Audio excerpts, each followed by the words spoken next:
Quiero traer al relato una figura ligada al mundo de las letras latinoamericanas y feministas. Una mujer, narradora, poeta, ensayista y periodista, que vivió su infancia en la región maya del sur de México, denominado Altos de Chiapas, donde, si bien perteneció a una familia tradicional mexicana, tuvo acceso y conocimiento de la realidad de los habitantes originarios de su país. Su condición de mujer y su comprensión de la realidad social fueron ejes de su trabajo, configurando una obra que discurrió por todos los géneros literarios, donde se observan dos núcleos narrativos.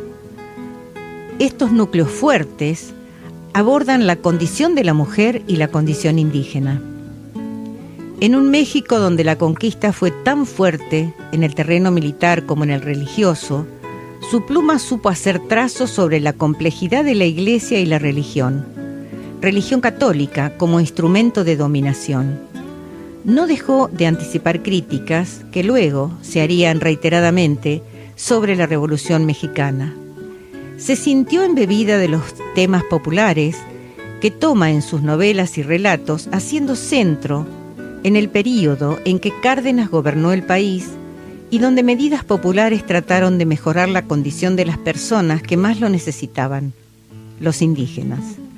Sí, estoy hablando de Rosario Castellanos, que nació en México en 1925, quien desde muy pequeña sintió y vivió la discriminación por su sexo dentro de su propio ámbito familiar.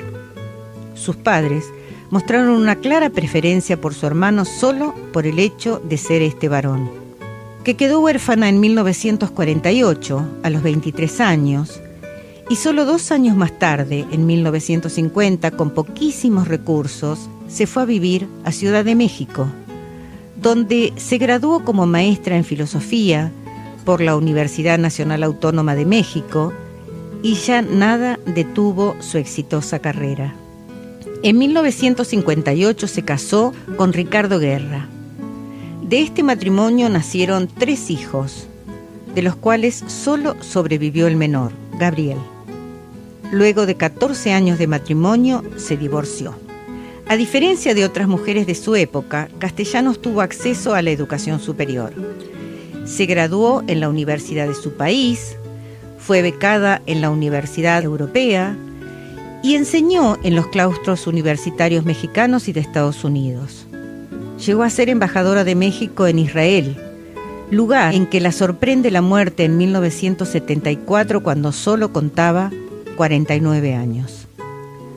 Rosario Castellanos es considerada una de las literatas más importantes del siglo XX y una de las pioneras del feminismo mexicano.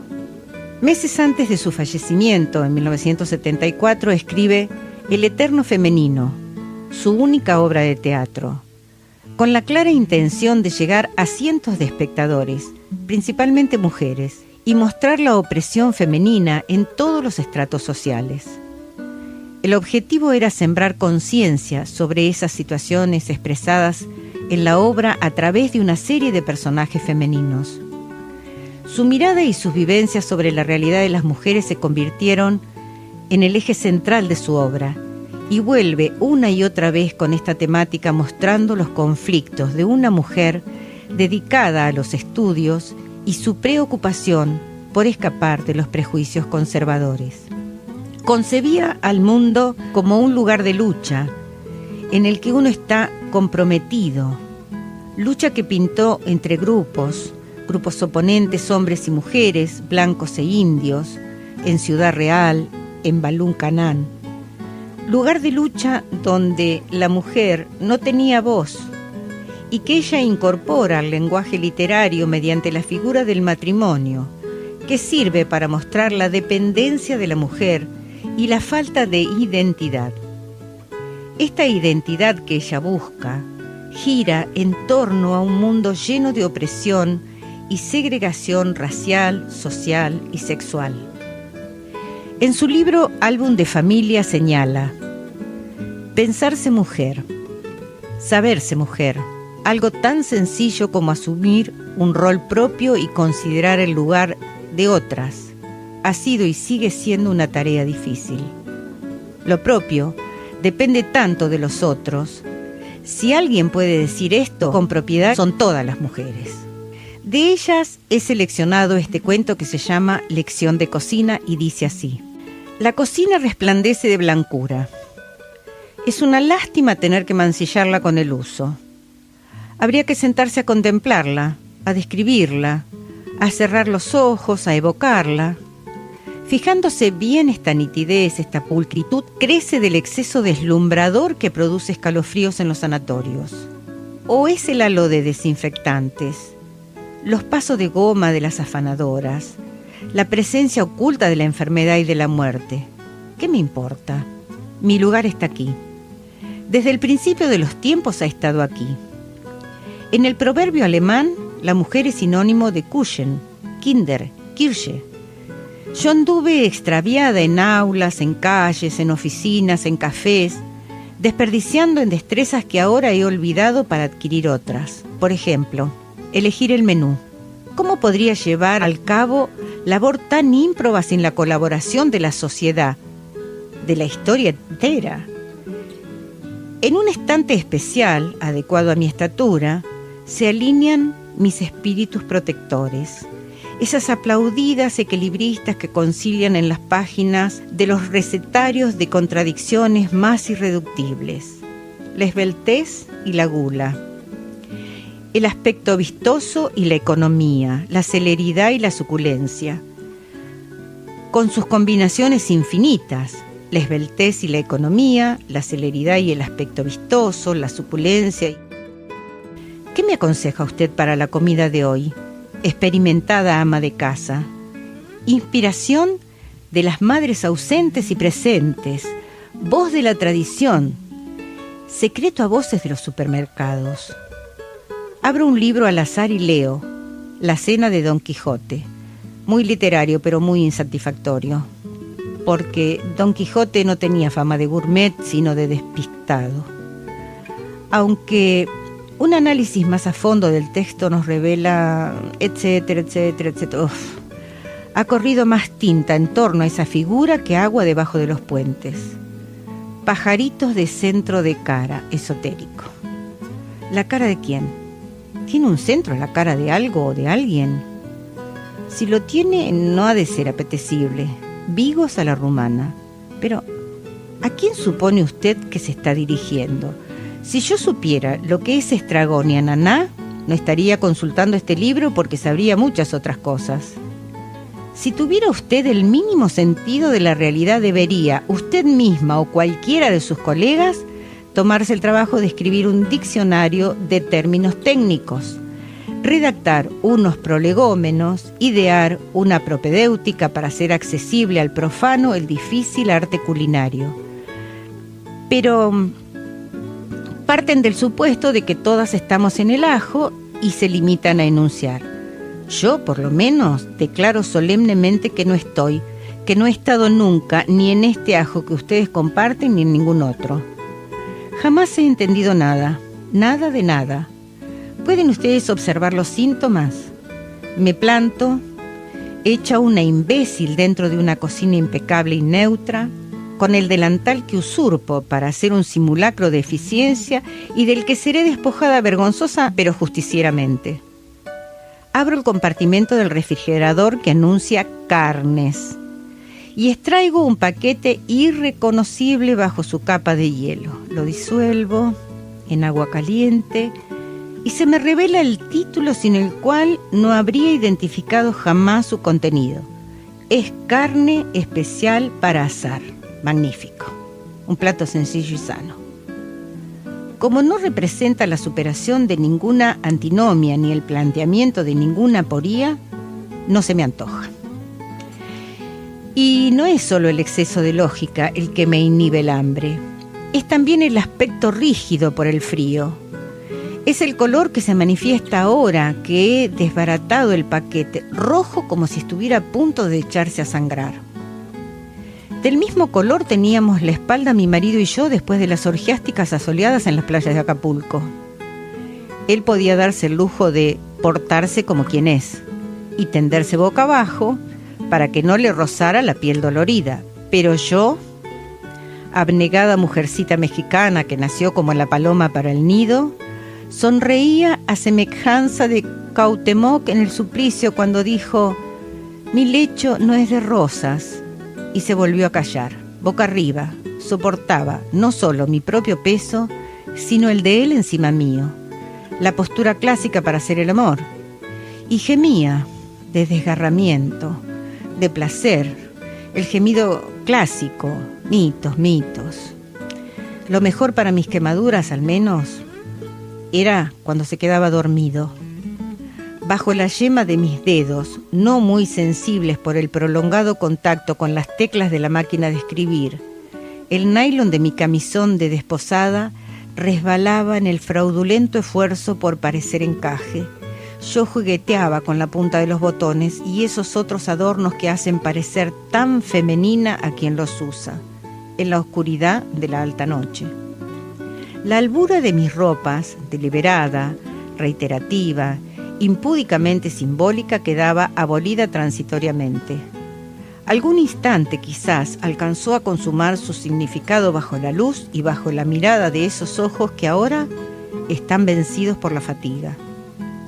Unos párpados que se cierran y aquí de nuevo el exilio.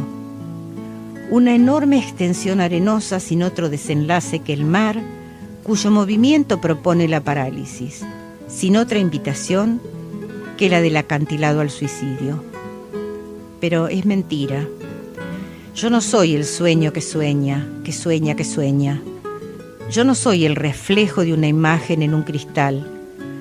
A mí no me aniquila la cerrazón de una conciencia, de toda conciencia posible.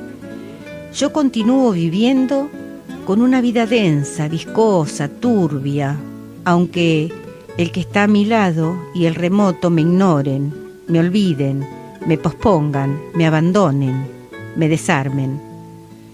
Yo también soy una conciencia que puede clausurarse, desamparar al otro y exponerlo al aniquilamiento. La carne bajo la rociadura de la sal ha callado el escándalo de su rojez y ahora me resulta más tolerable, más familiar. Es el trozo que vi 1000 veces sin darme cuenta cuando me asomaba deprisa a decirle a la cocinera que no nacimos juntos. Nuestro encuentro se debió al azar. ¿Feliz? Es demasiado pronto aún para afirmarlo. Coincidimos en una exposición, en una conferencia, en un cineclub. Tropezamos en un elevador. Me cedió su asiento en el tranvía. Un guardabosques interrumpió nuestra perpleja y hasta entonces paralela contemplación de la jirafa, porque era hora de cerrar el zoológico. Alguien, él o yo, es igual, hizo la pregunta idiota pero indispensable. ¿Usted trabaja o estudia? Armonía de interés y de las buenas intenciones, manifestación de propósitos serios. Hace un año yo no tenía la menor idea de su existencia y ahora reposo junto a él con los muslos entrelazados, húmedos de sudor y de semen. Podría levantarme sin despertarlo, ir descalza hasta la regadera, purificarme. No tengo asco. Prefiero creer que lo que me une a él es algo tan fácil de borrar como una secreción y no tan terrible como un sacramento. Así que permanezco inmóvil, respirando rítmicamente para imitar el sosiego, puliendo mi insomnio, la única joya de soltera que he conservado y que estoy dispuesta a conservar hasta la muerte. Bajo el breve diluvio de pimienta, la carne parece haber encanecido. Desvanezco este signo de vejez frotando como si quisiera traspasar la superficie e impregnar el espesor con las esencias. Porque perdí mi antiguo nombre y aún no me acostumbro al nuevo, que tampoco es mío. Cuando en el vestíbulo del hotel algún empleado me reclama, yo permanezco sorda, con ese vago malestar que es el preludio del reconocimiento. ¿Quién será la persona que no atiende la llamada? Podría tratarse de algo urgente, grave, definitivo, de vida o muerte. El que llama se desespera. Se va sin dejar ningún rastro, ningún mensaje y anula la posibilidad de que cualquier nuevo encuentro.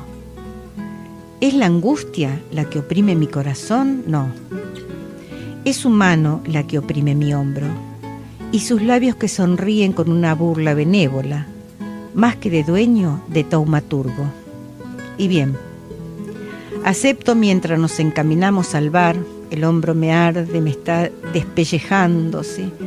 Es verdad que en el contacto o colisión con él he sufrido una metamorfosis profunda. No sabía yo, no sentía y siento. No era y soy. Habrá que dejarla reposar así, hasta que ascienda la temperatura ambiente, hasta que se impregne de los sabores de que la he recubierto. Me da la impresión de que no he sabido calcular bien, de que he comprado un pedazo excesivo para nosotros dos. Yo por pereza no soy carnívora. Él por estética guarda la línea. Va a sobrar casi todo, sí. Ya sé que no debo preocuparme, que alguna de las hadas que revolotean en torno mío va a acudir a mi auxilio y a explicarme cómo se aprovechan los desperdicios. Es un paso en falso de todos modos. No se inicia una vida conyugal de manera tan sórdida. Me temo que no se inicie tampoco con un platillo tan anodino como la carne asada. Gracias, murmuro mientras me limpio los labios con la punta de la servilleta. Gracias por la copa transparente, por la aceituna sumergida. Gracias a haberme abierto la jaula de una rutina estéril para cerrarme la jaula de otra rutina que, según todos los pronósticos y las posibilidades, ha de ser fecunda. Gracias por darme la oportunidad de lucir un traje largo y caudaloso. Por ayudarme a avanzar al interior del templo, exaltada por la música del órgano. Gracias por... ¿Cuánto tiempo se tomará para estar lista? Bueno, no debería de importarme demasiado porque hay que ponerla al fuego a última hora. Tarda muy poco, dicen los manuales. ¿Cuánto es poco? ¿15 minutos? ¿10? ¿5? Naturalmente, el texto no especifica. Me supone una intuición que según mi sexo debo poseer, pero no poseo. Un sentido sin el que nací, que me permitiría advertir el momento preciso en que la carne está a punto. ¿Y tú? ¿No tienes nada que agradecerme? Lo has puntualizado con una solemnidad un poco pedante y con una precisión que acaso pretendía ser halagadora, pero que me resulta ofensiva. Mi virginidad. Cuando la descubriste, yo me sentí como el último dinosaurio en un planeta del que la especie había desaparecido.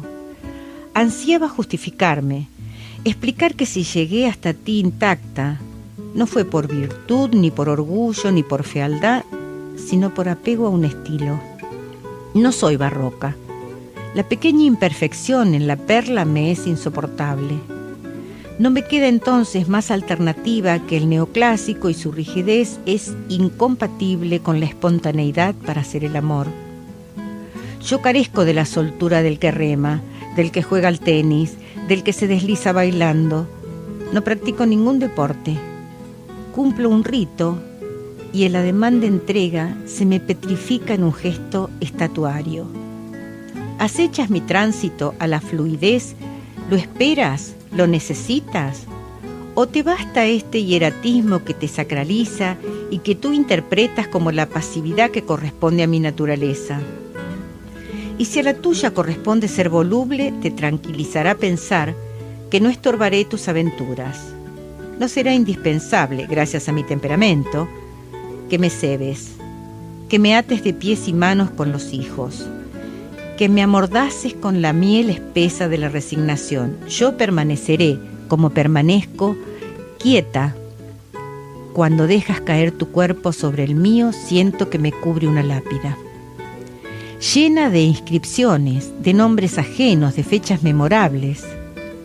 Gimes inarticuladamente, y quisiera susurrarte al oído mi nombre, para que recuerdes quién es a la que posees. Soy yo. ¿Pero quién soy yo? Tu esposa, claro. Y ese título basta para distinguirme de los recuerdos del pasado, de los proyectos para el porvenir. Llevo una marca de propiedad y no obstante me miras con desconfianza. No estoy tejiendo una red para prenderte, no soy una mantis religiosa. Te agradezco que creas en semejante hipótesis, pero es falsa. Esta carne tiene una dureza y una consistencia que no caracterizan a las reses. Ha de ser de mamut, de esos que se han conservado desde la prehistoria en los hielos de Siberia y que los campesinos descongelan y sazonan para la comida. En el aburridísimo documental que exhibieron en la embajada, tan lleno de detalles superfluos, no se hacía la menor alusión al tiempo que dedicaban a volverlos comestibles. Años, meses. Y yo tengo a mi disposición un plazo de... ¿Es la alondra? ¿Es el ruiseñor? No. Nuestro barrio no va a regirse por tan aladas criaturas como las que avisaban el advenimiento de la aurora a Romeo y Julieta, sino por el estertorio e inequívoco despertador. Y tú no bajarás al día por la escalera de mis trenzas, sino por los pasos de una querella minuciosa. Se te ha desprendido un botón del saco, el pan está quemado, el café frío. Yo rumiaré en silencio mi rencor. Se me atribuyen las responsabilidades y las tareas de una criada para todo. He de mantener la casa impecable, la ropa lista, el ritmo de la alimentación infalible. Pero no se me paga ningún sueldo, no se me concede un día libre a la semana, no puedo cambiar de amo. Debo, por otra parte, contribuir al sostenimiento del hogar. Y he de desempeñar con eficacia un trabajo en el que el jefe exige y los compañeros conspiran y los subordinados odian. En mis ratos de ocio me transformo en una dama de sociedad que ofrece comidas y cenas a los amigos de su marido, que asiste a reuniones, que se abona a la ópera, que controla su peso, que renueva su guardarropa, que cuida la lozanía de su cutis, que se conserva atractiva, que está al tanto de los chismes, que se desvela y que madruga, que corre el riesgo mensual de la maternidad, que cree en las juntas nocturnas de ejecutivos, en los viajes de negocios y en las llegadas de clientes imprevistos, que padece alucinaciones olfativas cuando percibe la emanación de perfumes franceses diferentes a los que ella usa, de las camisas de los pañuelos de su marido, que en sus noches solitarias se niega a pensar ¿por qué o para qué tantos afanes? Y se prepara una bebida bien cargada y lee una novela policíaca con ese ánimo frágil de los convalecientes. ¿No sería oportuno prender la estufa? Una lumbre muy baja para que se vaya calentando. Poco a poco el asador que previamente ha de untarse con un poco de grasa para que la carne no se pegue. Eso se me ocurre hasta a mí, no había necesidad de gastar en esas recomendaciones en las páginas de un libro. Y yo soy muy torpe. Ahora se llama torpeza, antes se llamaba inocencia y te encantaba. Pero a mí no me ha encantado nunca. De soltera leía cosas a escondidas, sudando de emoción y de vergüenza. Nunca me enteré de nada. Me latían las sienes, se me nublaban los ojos, se me contraían los músculos en un espasmo de náuseas. El aceite está empezando a hervir. Se me pasó la mano manirrota y ahora chisporrotea y salta y me quema. Así voy a quemarme yo en los apretados infiernos por mi culpa, por mi grandísima culpa. Pero niñita, tú no eres la única, todas tus compañeras de colegio hacen lo mismo o cosas peores. Se acusan en el confesionario, cumplen la penitencia, la perdonan y reinciden, todas. Si yo hubiera seguido frecuentándolas, me sujetarían ahora a un interrogatorio. Las casadas para cerciorarse, las solteras para averiguar hasta dónde pueden aventurarse. Imposible defraudarlas. Yo inventaría acrobacias, desfallecimientos sublimes, transportes, ¿cómo se le llama en las 1001 noches? Récords, sí. Si me oyeras entonces no te reconocerías, Casanova. Dejo caer la carne sobre la plancha e instintivamente retrocedo hasta la pared. ¡Qué estrépito! ahora cesado. La carne yace silenciosa, fiel a su condición de cadáver. Sigo creyendo que es demasiado grande. Y no es que me hayas defraudado. Yo no esperaba, es cierto, nada en particular. Poco a poco iremos revelándonos mutuamente, descubriendo nuestros secretos, nuestros pequeños trucos, aprendiendo a complacernos, y un día tú y yo seremos una pareja de amantes perfectos. Y entonces, en la mitad de un abrazo nos desvaneceremos y aparecerá en la pantalla la palabra fin. ¿Qué pasa? La carne se está encogiendo. No me hago ilusiones, no me equivoco. Se puede ver la marca de su tamaño original por el contorno del dibujo en la plancha. Era un poco más grande. Qué bueno, ojalá quede a la medida de nuestro apetito. Para la siguiente película me gustaría que me encargaran otro papel. Bruja blanca en una aldea salvaje. No, hoy no me siento inclinada ni al heroísmo ni al peligro. Más bien, mujer famosa, diseñadora de modas o algo así, independiente y rica, que vive sola en un apartamento en Nueva York, París o Londres. Sus affairs ocasionales la divierten, pero no la alteran, no es sentimental. Después de una escena de ruptura, enciende un cigarrillo y contempla el paisaje urbano a través de los grandes ventanales de su estudio. El color de la carne es ahora mucho más decente. Solo en algunos puntos se obstina en recordar su crudeza, pero lo demás es dorado y exhala un aroma delicioso. ¿Irá a ser suficiente para los dos? La estoy viendo muy pequeña. Sí, ahora mismo me arreglara, estrenara uno de esos modelos que forman parte de mi trousseau y saliera a la calle, ¿qué sucedería, A lo mejor me abordaba un hombre maduro, con automóvil y todo. Maduro, retirado. El único que a estas horas puede darse el lujo de andar de cacería. ¿Qué rayos pasa? Esta maldita carne está empezando a soltar un humo negro y horrible. ¿Tenía yo que haberle dado vuelta? Quemada de un lado, menos mal que tiene dos.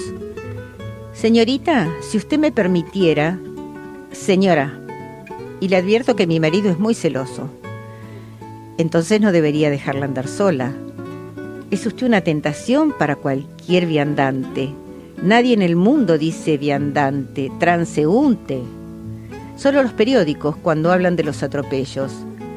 Es usted una tentación para cualquier X. Silencio significativo. Miradas de esfinge. El hombre maduro me sigue a prudente distancia, más le vale. Más me vale a mí, porque en la esquina Sass, mi marido, que me espía, que no me deja ni a sol ni a sombra, que sospecha de todo y de todos. Señor juez, que así no es posible vivir, que yo quiero divorciarme. ¿Y ahora qué? A esta carne su mamá no le enseñó que era carne y que debía comportarse con conducta. Se enrosca igual que una charamusca. Además, yo no sé de dónde puedo seguir sacando tanto humo si ya apagué la estufa hace siglos. Claro, doctora Corazón.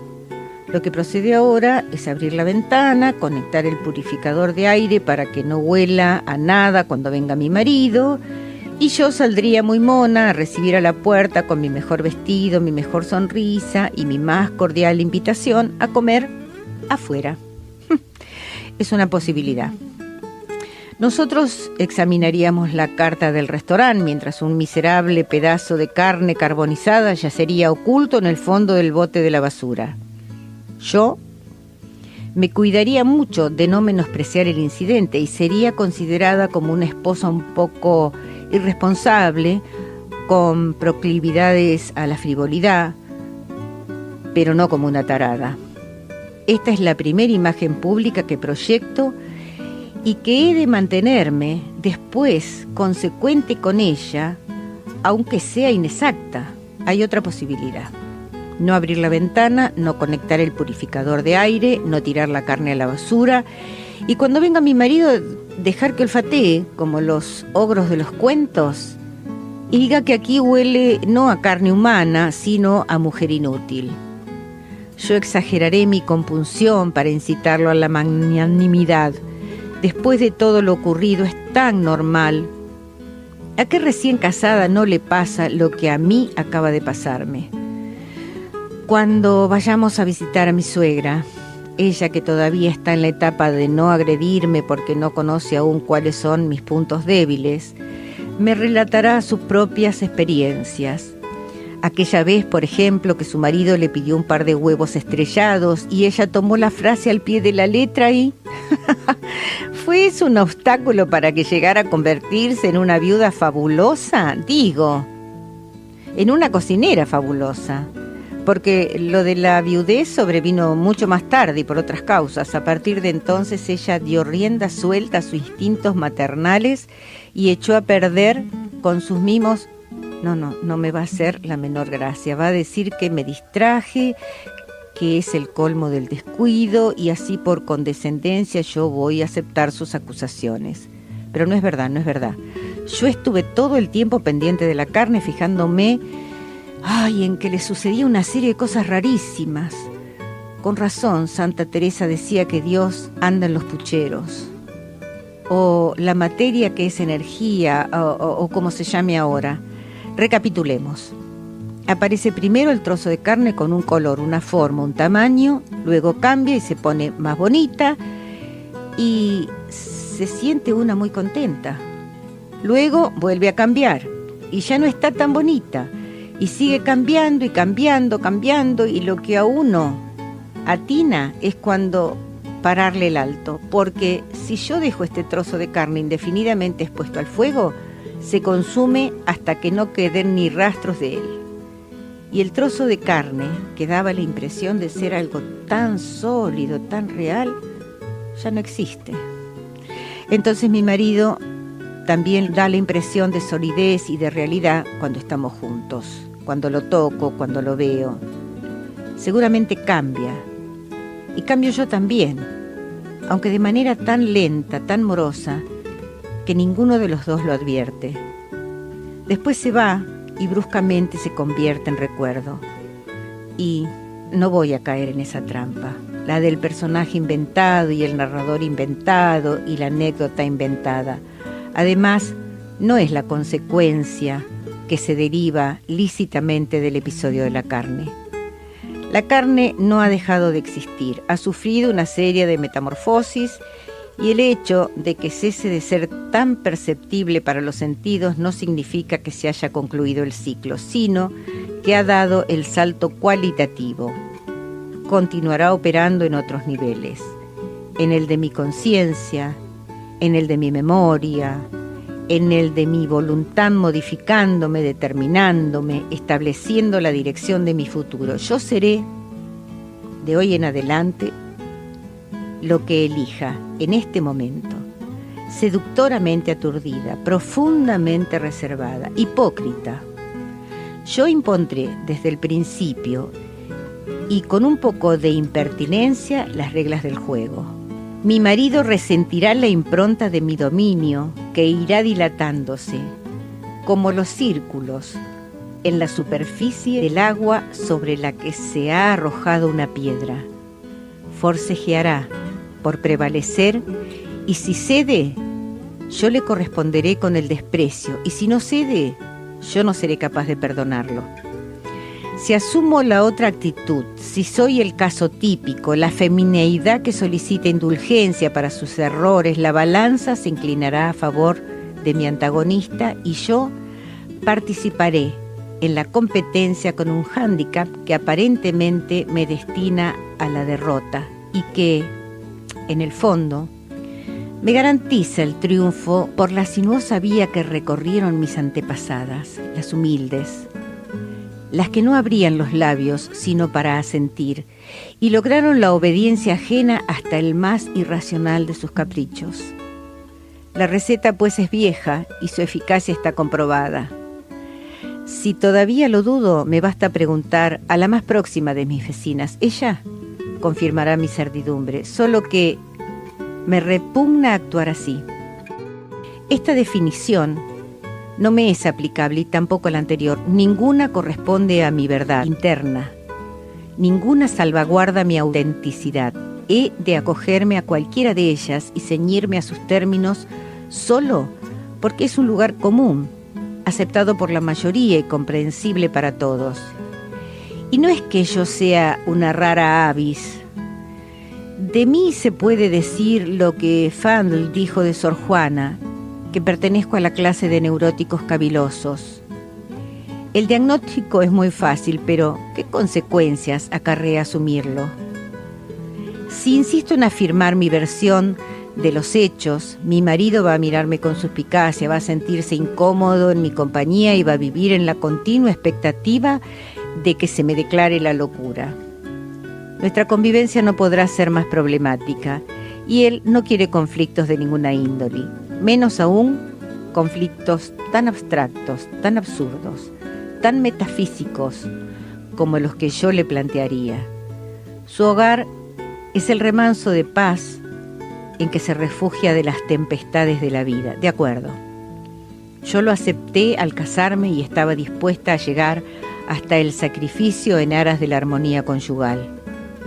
Pero yo contaba con que el sacrificio, el renunciamiento completo a lo que soy, no se me demandaría más que en la ocasión sublime, en la hora de las grandes revoluciones, en el momento de la decisión definitiva, no con lo que me he topado hoy, que es algo muy significativo, muy ridículo, y sin embargo...